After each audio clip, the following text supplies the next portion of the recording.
Mdina is a fortified medieval town enclosed in bastions located on a large hill in the center of Malta. The town was the old capital of Malta, and with its narrow streets, few inhabitants and beautiful views over the island, it is truly a magical town. Mdina is also called the Silent City by Maltese and visitors, and the town provides a relaxing atmosphere among the visitors walking its narrow streets and alleys. Mdina has a small population of around 250 people within city walls. In contrast of the outside, the village of Rabat, which was a suburb of Mdina for the centuries, has a population of over 11,000 people.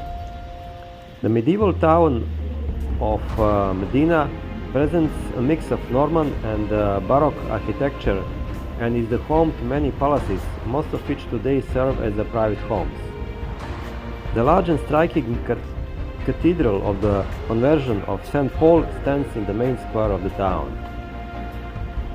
Mdina was first inhabited and fortified around 700 BC by the Phoenicians and was at that time called the Malta.It. In times of Roman Republic, a city was known as Melite, and this Roman city was about 3 times the size of present-day Mdina, extending into a large part of modern Rabat.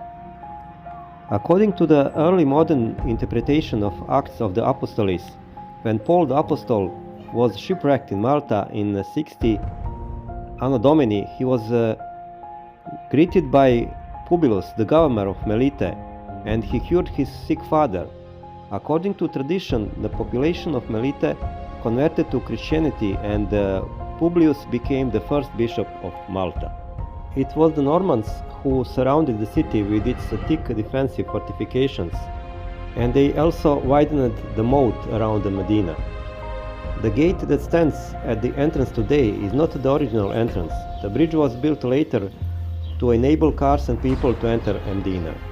The original entrance gate stands approximately 100 meters to the left.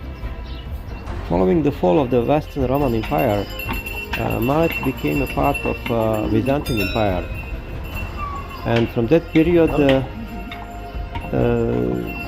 the fortification was reduced to the size that we have today. But constant threat from the Arabs led to the very strong attack from the Arabs from the Sicily, and after Melite fell to the invaders, the inhabitants were massacred and the city was completely destroyed. And it seems that almost 2 centuries the Malta was without inhabitants. A Muslim community resettled the city and called him Mdina, that means city in Arabic.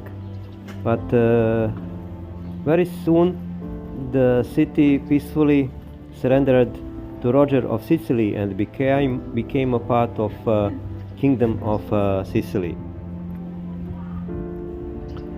Mdina became a capital of Malta under Aragonese rule, and local government rested at the Università, a communal body based in Mdina. When the Order of St. John took over in Malta in 1530, the nobles ceremoniously handed over the keys of the city to Grand Master, but the order settled in Birgu and Mdina lost its status of a capital city.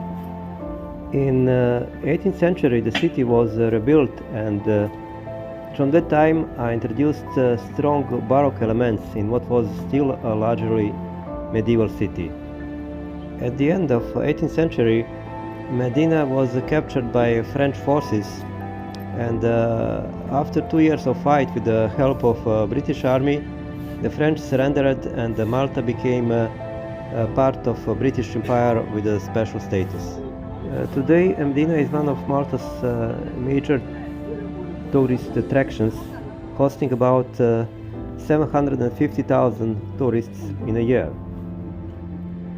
There are several churches, museums and palaces in Mdina, and there are also a few fantastic viewpoints from where you can see the big part of Malta. We came to Mdina by a public transport from the Valletta, and Mdina is also on the route of a hopping of buses. Just across Mdina is a city of Rabat, and after Mdina you can easily visit this wonderful city. As you can see, there are also cars in Mdina, because Mdina has about 300 inhabitants. Personally, I didn't like it. I think it wasn't necessary, but citizens of Malta like their cars quite a lot. Malta is famous in the world as a great location for the film industry, and many famous films were filmed in Malta, and especially in Mdina. And maybe the most famous is the project of Game of Thrones. You can visit Natural History Museum, which has impressive collection of rocks, minerals, birds, mammals, species, thousands of local and exotic insects, and so on. St. Paul's Cathedral is a majestic cathedral located in the heart of Mdina, on the site where St. Paul converted Publius in Christianity, and it's an artistic gem from the 17th century.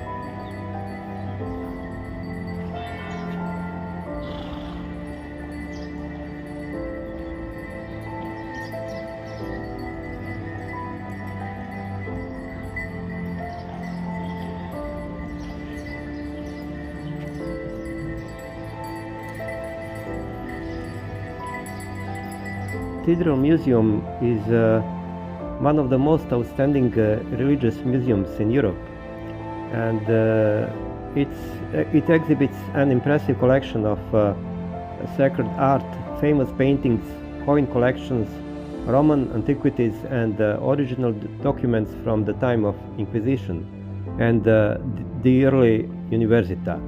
There is also a wonderful series of wood carvings by Dürer and much more. Mdina Experience is an attraction which provides a perfect start to a day in Mdina. It will take you to a journey through the time that brings 3,000 years of history through the documentary. And this experience is found in a medieval building that is a museum of itself. Of course, it is not everything, because Mdina is a part of UNESCO World Heritage. And beside this, there are a few small cafes and restaurants, and one of them is just on the top of the city, and from there you can have a wonderful view on the Malta.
visiter.